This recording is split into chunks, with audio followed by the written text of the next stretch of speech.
Hi friends, ಎಲ್ಲರಿಗೂ ನಮಸ್ಕಾರ. Kannada ಟೆಕ್ಕಿಂಗ್ YouTube ಚಾನಲ್ಗೆ ನಿಮ್ಮೆಲ್ಲರಿಗೂ ಸ್ವಾಗತ ಸುಸ್ವಾಗತ. ನಾನು ಸಂತೋಷ್. ಇವತ್ತು ನಾನು ಅನ್ಬಾಕ್ಸಿಂಗ್ ಮಾಡಿ ರಿವ್ಯೂ ಮಾಡೋಕೊಟ್ಟಿರೋದು ಒಂದು ಪೆನ್ ಡ್ರೈವ್. ಬನ್ನಿ, ಪೆನ್ ಡ್ರೈವ್ನ ತೊಗೊಳ್ಬೇಕಾದ್ರೆ ಅದ್ರಲ್ಲಿ ಏನು ಸ್ಪೆಸಿಫಿಕೇಷನ್ ನೋಡಬೇಕು, ಮತ್ತು ನಾನು ಯಾವ ಬ್ರ್ಯಾಂಡ್ ತೊಗೊಂಡಿದ್ದೀನಿ, ಮತ್ತು ಅದ್ರ ಪ್ರೈಸ್ ಏನಂತ ಈ ವಿಡಿಯೋದಲ್ಲಿ ನೋಡೋಣ. ಈ ವಿಡಿಯೋ ನಿಮ್ಗೆ ಇಷ್ಟ ಆದರೆ ಲೈಕ್ ಮಾಡಿ, ಹಾಗೂ ನಮ್ಮ ಚಾನಲ್ಗೆ ಇನ್ನೂ ನೀವು ಸಬ್ಸ್ಕ್ರೈಬ್ ಆಗಲಿಲ್ಲ ಅಂದರೆ ಸಬ್ಸ್ಕ್ರೈಬ್ ಆಗೋದು ಮಾತ್ರ ಮರಿಬೇಡಿ. ಬನ್ನಿ ವಿಡಿಯೋ ಸ್ಟಾರ್ಟ್ ಮಾಡೋಣ.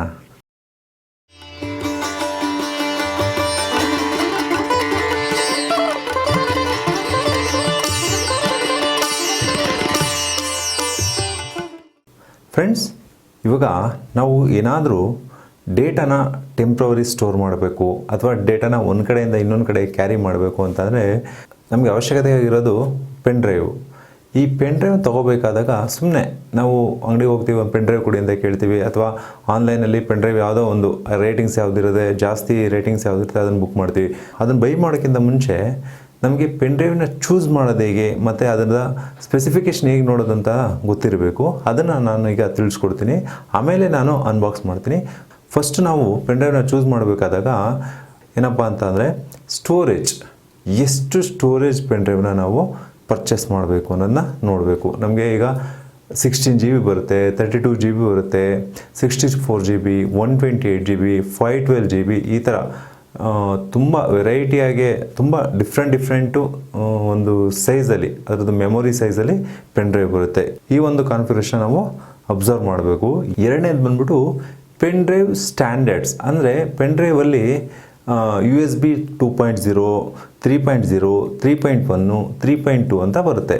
ಈಗ USB 2.0 ಅಂತಂದರೆ ಇದೆಲ್ಲ ಆಲ್ಮೋಸ್ಟ್ ಜನರಲಾಗೆ USB 2.0ನೇ ಯೂಸ್ ಮಾಡ್ತಾ ಇರೋದು. ಅದ್ರದ್ದು ಏನಪ್ಪ ಅಂತಂದರೆ ಅದರದ್ದು ಡೇಟಾ ಸ್ಪೀಡು USB 2.0ದಲ್ಲಿ ನಮಗೆ ಅಪ್ ಟು 480 Mbps ತನಕ ಡೇಟಾ ಏನು ಮಾಡುತ್ತೆ, ಟ್ರಾನ್ಸ್ಫರ್ ಆಗುತ್ತೆ. ಡೇಟಾ ಟ್ರಾನ್ಸ್ಫರ್ ಸ್ಪೀಡು ಅಂದರೆ ನಾವೀಗ ಒಂದು ಯಾವುದೇ ಒಂದು ಲ್ಯಾಪ್ಟಾಪ್ ಕನೆಕ್ಟ್ ಮಾಡಲಿ, ಸಿಸ್ಟಮ್ ಕನೆಕ್ಟ್ ಮಾಡಲಿ, ಆ ಒಂದು ಡೇಟಾ ಟ್ರಾನ್ಸ್ಫರ್ ರೀಡು ಅಥವಾ ರೈಟ್ ಆಗೋದು ನಮಗೆ ಅಪ್ ಟು 480 Mbps ತನಕ ರೀಡು ಅಥವಾ ರೈಟ್ ಆಗುತ್ತೆ. ಸೆಕೆಂಡ್ ಬಂದ್ಬಿಟ್ಟು USB 3.0, ಅಂದರೆ ಅದರ ನೆಕ್ಸ್ಟ್ ವರ್ಷನ್ ಬಂದ್ಬಿಟ್ಟು USB 3.0 ಅಂತ ಬಂತು. USB 3.0ದಲ್ಲಿ ಅಪ್ ಟು 5 Gbps, ಅಂದರೆ ಎಷ್ಟು ತುಂಬ ಸ್ಪೀಡ್ ಆಯಿತು ನೋಡಿ, ಅಪ್ ಟು 5 Gbps ತನಕ ನಮಗೆ ಡೇಟಾ ಟ್ರಾನ್ಸ್ಫರ್ ಸ್ಪೀಡು ಇನ್ಕ್ರೀಸ್ ಆಗುತ್ತೆ. ನೆಕ್ಸ್ಟ್ ಬಂದ್ಬಿಟ್ಟು USB 3.1 ಅಂತ ವರ್ಷನು. USB 3.1ನ ವರ್ಷನಲ್ಲಿ ನಮಗೆ ಡೇಟಾ ಟ್ರಾನ್ಸ್ಫರ್ ಸ್ಪೀಡ್ ಎಷ್ಟಿರುತ್ತೆ ಅಂದರೆ ಅಪ್ ಟು 10 Gbps ತನಕ ಡೇಟಾ ಟ್ರಾನ್ಸ್ಫರ್ ಸ್ಪೀಡ್ ಇರುತ್ತೆ. ಇದಾದಮೇಲೆ ನೆಕ್ಸ್ಟ್ ಬರೋದೇನಪ್ಪ ಅಂತಂದರೆ USB 3.2 ವರ್ಷನು. ಈ ಒಂದು USB 3.2 ವರ್ಷನಲ್ಲಿ ನಮಗೆ ಅಪ್ ಟು 20 Gbps ತನಕ, ಅಂದರೆ 20 GB ಪರ್ ಸೆಕೆಂಡು ಅದ್ರ ಡೇಟಾ ಟ್ರಾನ್ಸ್ಫರ್ ಸ್ಪೀಡ್ ಇರುತ್ತೆ. ಓಕೆ, ಇವಾಗ ಈ ಒಂದು USB ಎಷ್ಟು ಒಂದು ವರ್ಷನ್ಸ್ಗಳಿದೆ ಅಂತ ನಾವು ನೋಡೋದಾಯಿತು. ಒಂದು 2.0, 3.0, 3.1, 3.2 ಅಪ್ 4 ನಮಗೆ ವರ್ಷನ್ಸ್ ಸಿಗುತ್ತೆ. ಇವಾಗ ಎಲ್ಲರ ತಲೆಯಲ್ಲೂ ಒಂದು ಕ್ವಶನ್ ಬರ್ಬೋದು, ಇವಾಗ ಹೇಗೆ USB 2.0 ಅಥವಾ 3.0 ಅಂತ ಹೇಗೆ ನಾವು ಅದನ್ನ ಫೈಂಡ್ ಔಟ್ ಮಾಡೋದಂತ. ಅದಕ್ಕೆ ಮೇಯ್ನು ನಮಗೆ ಡಿಫ್ರೆನ್ಸ್ ಏನಪ್ಪ ಅಂತಂದರೆ USB 2.0ದಲ್ಲೆಲ್ಲ USB ಒಳಗಡೆ ಪೋರ್ಟ್ ಅಬ್ಸರ್ವ್ ಮಾಡ್ಬೋದು, ಅದು ಬ್ಲ್ಯಾಕ್ ಕಲರ್ ಇರುತ್ತೆ. USB 3.0 ಅಥವಾ 3.1 ಆಗಿರಲಿ ಅಥವಾ 3.2 ವರ್ಷನ್ ಆಗಿರಲಿ, ಅದ್ರ ಪೋರ್ಟ್ ಬಂದ್ಬಿಟ್ಟು ನಮಗೆ ಬ್ಲೂ ಕಲರ್ ಇರುತ್ತೆ. ಇನ್ನೊಂದು ಕ್ವಶನ್ ಏನಪ್ಪ ಅಂತಂದರೆ, ಈಗ ನನ್ನ ಹತ್ರ USB 3.2 ಅಥವಾ 3.0 ಅಥವಾ 3.1 ಈ 3 ವರ್ಷನ್ ಪೆನ್ ಡ್ರೈವ್ ಇರುತ್ತೆ. ಇದು USB 2.0 ಒಂದು ಪೋರ್ಟ್ಗೆ ಆಗುತ್ತಾ ಅಂದರೆ ಖಂಡಿತವಾಗ್ಲೂ 3.0 ಆಗಲಿ, 3.1 ಆಗಲಿ, 3.2 ಆಗಲಿ, ಈ 3 ವರ್ಷನ್ ನಮಗೆ USB 2.0 ಪೋರ್ಟ್ಗಳಿಗೆ ಅದು ಕನೆಕ್ಟ್ ಆಗುತ್ತೆ ಮತ್ತು ಇಂಟರ್ಫಿಯರ್ ಆಗುತ್ತೆ, ಡೇಟಾ ಟ್ರಾನ್ಸ್ಫರ್ ಆಗುತ್ತೆ. ಬಟ್ ಏನಪ್ಪ ಅಂತ ಅಂದರೆ, ಈಗ ನನ್ನ ಹತ್ರ ಸಿಸ್ಟಮ್ಸ್ ಎಲ್ಲ ಆಗಿರ್ಬೋದು, ಲ್ಯಾಪ್ಟಾಪ್ ಎಲ್ಲ ಆಗಿರ್ಬೋದು, USB 2.0 ಪೋರ್ಟ್ ಇದ್ದು ನನ್ನ ಹತ್ರ ಪೆನ್ ಡ್ರೈವು 3.0 ಅಥವಾ 3.0 ಮೇಲೆ ಏನಾರು ಇತ್ತು ಅಂತಂದರೆ ಡೇಟಾ ಟ್ರಾನ್ಸ್ಫರ್ ಸ್ಪೀಡ್ ಏನಿರುತ್ತೆ ಅಂದರೆ 480 Mbps ನಮಗೆ ಡೇಟಾ ಟ್ರಾನ್ಸ್ಫರ್ ಇರುತ್ತೆ. ಯಾವಾಗ ಸಿಸ್ಟಮ್ ಅಥವಾ ಲ್ಯಾಪ್ಟಾಪಲ್ಲೂ ಸಹ USB 3.0 ವರ್ಷನ್ ಅಥವಾ ಅದ್ರ ಮೇಲಿರೋ ವರ್ಷನ್ ಇದ್ದು ನನ್ನ ಹತ್ರ ಇರೋ ಒಂದು ಪೆನ್ ಡ್ರೈವು ಸಹ 3.0 ಅಥವಾ ಅದ್ರ ಮೇಲೆ ವರ್ಷನ್ನು ಪೆನ್ ಡ್ರೈವ್ ಇದ್ದು ಆವಾಗ ಕನೆಕ್ಟ್ ಮಾಡಿದಾಗ ಏನಾಗುತ್ತೆ, ನಮಗೆ ಡೇಟಾ ಟ್ರಾನ್ಸ್ಫರ್ ಸ್ಪೀಡು ಇನ್ಕ್ರೀಸ್ ಆಗುತ್ತೆ. ಇದು ಎರಡು ಇರಬೇಕು, ಸಿಸ್ಟಮ್ಸಲ್ಲೂ ಅಥವಾ ಲ್ಯಾಪ್ಟಾಪಲ್ಲೂ ನಮಗೆ 3.0 ಅಥವಾ ಅದ್ರ ಮೇಲಿರೋ ವರ್ಷನ್ ನಮಗೆ ಪೋರ್ಟ್ ಇರಬೇಕು, ಮತ್ತು USB ಅದೇ ಒಂದು 3.0 ಅಥವಾ ಮೇಲಿರೋ ವರ್ಷನ್ USB ಪೆನ್ ಡ್ರೈವ್ ಆಗಿರಬೇಕು. ಆವಾಗ ಡೇಟಾ ಟ್ರಾನ್ಸ್ಫರ್ ಸ್ಪೀಡು ಇನ್ಕ್ರೀಸ್ ಆಗುತ್ತೆ. ಇಲ್ಲ ಅಂದರೆ ಎರಡರಲ್ಲಿ ಯಾವುದೇ ಆಗಲಿ, ಅಥವಾ ಈಗ ನಮ್ಮ ಹತ್ರ 3.0 ಅಥವಾ ಅದ್ರ ಮೇಲಿರೋ ವರ್ಷನ್ ನಮಗೆ USB ಪೋರ್ಟ್ ಇರುತ್ತೆ, ಬಟ್ ನನ್ನ ಹತ್ರ 2.0 ಪೆನ್ ಡ್ರೈವ್ ಇತ್ತು ಅಂದರೆ ಅವಾಗಲೂ ಸಹ ನಮಗೆ ಡೇಟಾ ಟ್ರಾನ್ಸ್ಫರ್ ಆಗೋದು 480 MBPS, ಅದಕ್ಕಿಂತ ಜಾಸ್ತಿ ಸ್ಪೀಡ್ ಆಗಲ್ಲ. ಒಂದು USB ಪೆನ್ ಡ್ರೈವ್ ಮತ್ತು ಪೋರ್ಟ್ ಎರಡೂ ಸಹ ಒಂದೇ ವರ್ಷನ್ ಅಂದರೆ 3.0 ಅಥವಾ 3.0 ಮೇಲೆ ವರ್ಷನ್ ಇದ್ದಾಗ ಡೇಟಾ ಟ್ರಾನ್ಸ್ಫರ್ ಸ್ಪೀಡು ಜಾಸ್ತಿ ಆಗುತ್ತೆ. ಇವಾಗ ನೀವು ತೊಗೊಳ್ಬೇಕು ಅಂದಾಗ ನೀವು USB 3.2 ಇವಾಗ ಪ್ರೆಸೆಂಟ್ ರನ್ನಿಂಗ್ ಇರೋ ವರ್ಷನ್ಸು ಆ ಪೆನ್ ಡ್ರೈವೇ ತೊಗೊಳ್ಳಿ. ಇನ್ ಫ್ಯೂಚರ್ ನಿಮ್ಮ ಲ್ಯಾಪ್ಟಾಪ್ ಅಥವಾ ನಿಮ್ಮದು ಒಂದು ಸಿಸ್ಟಮ್ಸ್ಗಳು ಚೇಂಜ್ ಮಾಡಿದಾಗ, ಅಥವಾ ಇವಾಗ ಬರ್ತಾ ಇರೋದೆಲ್ಲ ಲ್ಯಾಪ್ಟಾಪ್ಗಳಾಗಲಿ ಸಿಸ್ಟಮ್ಸ್ಗಳಾಗಲಿ USB 3.2 ಒಂದು ಪೋರ್ಟ್ ಇರೋದೇ ಬರ್ತೈತೆ, ನೀವು ತೊಗೊಳ್ಬೇಕಾದಾಗಲೂ ಪೆನ್ ಡ್ರೈವ್ಗಳನ್ನ USB 3.2ನೇ ತೊಗೊಳ್ಳಿ. ಮತ್ತೆ ಇನ್ನೊಂದು ಬ್ರ್ಯಾಂಡ್ ಅಂತ ಅವತ್ತು ಅಂತಾರೆ, ನೀವು ಯಾವ ಬ್ರ್ಯಾಂಡಾರ ಚೂಸ್ ಮಾಡ್ಬೋದು. ಆಲ್ಮೋಸ್ಟು ಇವಾಗ ಸಿಕ್ಕಾಪಟ್ಟೆ HP ಇದೆ, ಮತ್ತು ಅದು ಬಿಟ್ಟರೆ ಕಿಂಗ್ಸ್ಟನ್ ಇದೆ, ಟ್ರಾನ್ಸ್ಕೆಂಡ್ ಅಂತ ಇದೆ, ಡಿಫ್ರೆಂಟ್ ಬ್ರ್ಯಾಂಡ್ಗಳಿದೆ. ಬಟ್ ಅದನ್ನು ತೊಗೋಬೇಕಾದಾಗ ಹೇಳಿದ್ನಲ್ಲ, ಒಂದು ವರ್ಷನ್ ಯಾವುದು ಅನ್ನೋ ನೋಡಬೇಕು, ಮತ್ತು ನಿಮಗೆ ಬೇಕಾಗಿರೋ ಕೆಪಾಸಿಟಿ. ಇನ್ನೊಂದು ಪೆನ್ ಡ್ರೈವ್ ಅಂತ ಬಂದಾಗ ಎಲ್ಲರಿಗೂ ಒಂದು ತಲೆಯಲ್ಲಿರುತ್ತೆ, ಏನಪ್ಪ ಅಂತಂದರೆ ಓಕೆ ನನ್ನ ಡೇಟಾ ಎಲ್ಲ ಪೆನ್ ಡ್ರೈವಲ್ಲಿದೆ, ಅದು ಸೇಫ್ ಆಗಿದೆ ಅನ್ನೋ ಒಂದು ಐಡಿಯಾ ಇರುತ್ತೆ. ಯಾವುದೇ ಕಾರಣಕ್ಕೂ ಹೇಳ್ತೀನಿ, ಡೇಟಾ ಪೆನ್ ಡ್ರೈವಲ್ಲಿದ್ದರೆ ಸೇಫ್ ಅಂತ ಯಾವತ್ತೂ ತಿಳ್ಕೊಬೇಡಿ.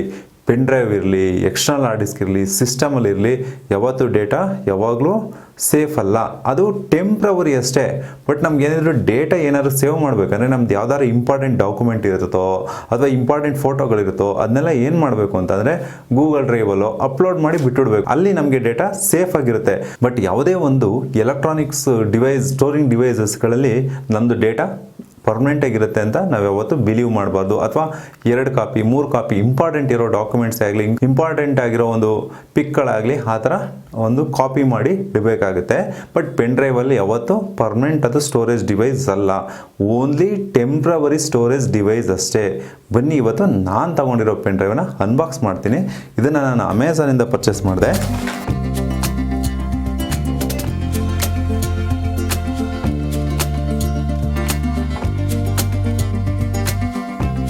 ಫ್ರೆಂಡ್ಸ್ ಅಬ್ಸರ್ವ್ ಮಾಡಿ, ನಾನು ತೊಗೊಂಡಿರೋದು 64 GB ಪೆನ್ ಡ್ರೈವು. ಇದು ಬ್ರ್ಯಾಂಡ್ ಬಂದ್ಬಿಟ್ಟು ಸ್ಯಾಂಡಿಸ್ಕೋ, ಮತ್ತು ಇದ್ರ ವರ್ಷನ್ USB ವರ್ಷನ್ ಬಂದ್ಬಿಟ್ಟು USB 3.2 Gen 1 ಅಂತ ಅಂದ್ಬಿಟ್ಟು. ಮತ್ತು ಇವಾಗ ಇದು ಇಲ್ಲಿ ಕೊಟ್ಟಿದ್ದಾರೆ up to 10x faster than USB 2.0. USB 2.0ಗಿಂತ 10x ಇದು ಫಾಸ್ಟರ್ ಆಗಿರುತ್ತೆ ಅಂತ ಅಂದ್ಬಿಟ್ಟು. ನೋಡಿ ಸ್ಪೀಡ್ ಅಪ್ ಟು ಅಂತ ಕೊಟ್ಟಿದ್ದಾರೆ, 100 MBPS ಇದ್ರದ್ದು ರೀಡ್ ಒಂದು ಸ್ಪೀಡ್ ಕೊಟ್ಟಿದ್ದಾರೆ. ಮತ್ತು ಇದು ಮ್ಯಾನುಫ್ಯಾಕ್ಚರಿಂಗ್ ಡೇಟ್ ಬಂದು ಮಾರ್ಚ್ 2024. ಇದ್ರ MRP ಬಂದು 800 ರೂಪೀಸ್ ಇದೆ. ಬಟ್ ಇದು ನಾನು ಪರ್ಚೇಸ್ ಮಾಡೋದು ನನಗೆ 529 ರೂಪಾಯಿಗೆ ಅಮೆಝಾನಲ್ಲಿ ಪರ್ಚೇಸ್ ಮಾಡಿದೆ. ನಿಮಗೂ ಏನಾರು ಇದ್ರ ಅವಶ್ಯಕತೆ ಇತ್ತು ಅಂತ ಅಂದರೆ ನೀವು ಇದನ್ನ ಹೋಗಿ ಅಮೆಝಾನಲ್ಲಿ ಪರ್ಚೇಸ್ ಮಾಡೋದು ಲಿಂಕ್ನ ಡಿಸ್ಕ್ರಿಪ್ಷನ್ ಕೊಟ್ಟಿರ್ತೀನಿ, ಹೋಗಿ ಅಮೆಝಾನಲ್ಲಿ ಪರ್ಚೇಸ್ ಮಾಡ್ಬೋದು. ಮತ್ತು ಇದರಲ್ಲಿ ಕಲರ್ಸ್ ಅಂತ ಅಂದರೆ ಈ ಬ್ಲ್ಯಾಕ್ ಕಲರ್ ಇರುತ್ತೆ, ಇನ್ನೊಂದು ಲೈಟ್ ಬ್ಲೂ ಕಲರ್ ಇರುತ್ತೆ, ಯಾವ ಕಲರ್ ಬೇಕಾದರೂ ನೀವು ಚೂಸ್ ಮಾಡ್ಬೋದು.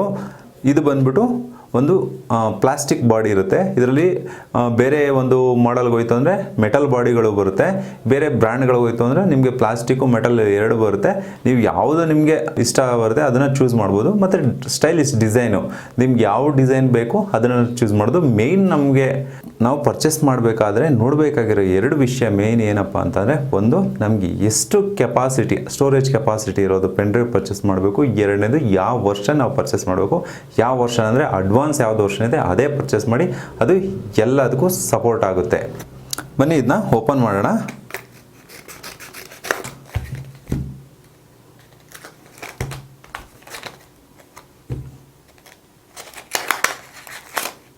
ಫ್ರೆಂಡ್ಸ್ ನೋಡಿ, ಪೆನ್ ಡ್ರೈವ್ ಬಂದು ಈ ಥರ ಇದೆ. ಇಷ್ಟು ಒಂದು ತುಂಬ ಲೈಟ್ ವೆಯ್ಟ್ ಇದೆ. ನೆಕ್ಸ್ಟ್ ಬಂದ್ಬಿಟ್ಟು ಇದು ಮ್ಯಾಕು ಕಂಪ್ಯಾಟಿಬಿಲಿಟಿ, ವಿಂಡೋಸ್ ಅಥವಾ ಮ್ಯಾಕ್ಗೆ ಕಂಪ್ಯಾಟಿಬಿಲಿಟಿ, ಆಂಡ್ರಾಯ್ಡ್ ಕಂಪ್ಯಾಟಿಬಿಲಿಟಿ ಇದೆ ಅಂತಾರೆ. ಖಂಡಿತ ವಿಂಡೋಸ್, ಮ್ಯಾಕ್, ಆಂಡ್ರಾಯ್ಡ್ ಎಲ್ಲದಕ್ಕೂ ಸಹ ಇದು ಕಂಪ್ಯಾಟಿಬಿಲಿಟಿ ಇದೆ, ಪರ್ಚೇಸ್ ಮಾಡ್ಬೋದು. ಫ್ರೆಂಡ್ಸ್ ಇದ್ರ ನೆಕ್ಸ್ಟ್ ವಾರಂಟಿ ಎಷ್ಟಪ್ಪ ಅಂತಂದರೆ, ವಾರಂಟಿ 5 years ವಾರಂಟಿ ಇರುತ್ತೆ. ಇದನ್ನು ನೀವು ಆಲ್ಮೋಸ್ಟು ಪೆನ್ ಡ್ರೈವ್ಗಳು ಏನು ಪ್ರಾಬ್ಲಮ್ ಬರಲ್ಲ. ಬಂದರೆ ನೀವು ರಿಪ್ಲೇಸ್ಮೆಂಟ್ ವಾರಂಟಿ ಇರುತ್ತೆ, ಅದನ್ನ ನೀವು ಯಾವುದೋ ಒಂದು ಆಥರೈಸ್ ಸರ್ವಿಸ್ ಸೆಂಟರ್ ಇರುತ್ತೆ ಅಲ್ಲಿ ಹೋಗಿ ರಿಪ್ಲೇಸ್ಮೆಂಟ್ ಮಾಡಿಸ್ಕೋಬೋದು. ಫ್ರೆಂಡ್ಸ್ ಇದಾಗಿತ್ತು ಒಂದು ಪೆನ್ ಡ್ರೈವ್ನ ಪರ್ಚೇಸ್ ಮಾಡೋಕ್ಕಿಂತ ಮುಂಚೆ ಏನೇನು ಸ್ಪೆಸಿಫಿಕೇಷನ್ನ ನಾವು ಅದರಲ್ಲಿ ನೋಡಬೇಕು ಮತ್ತು ಹೇಗೆ ಅದನ್ನು ನಾವು ಚೂಸ್ ಮಾಡೋದು ಅನ್ನೋ ಒಂದು ವಿಡಿಯೋ.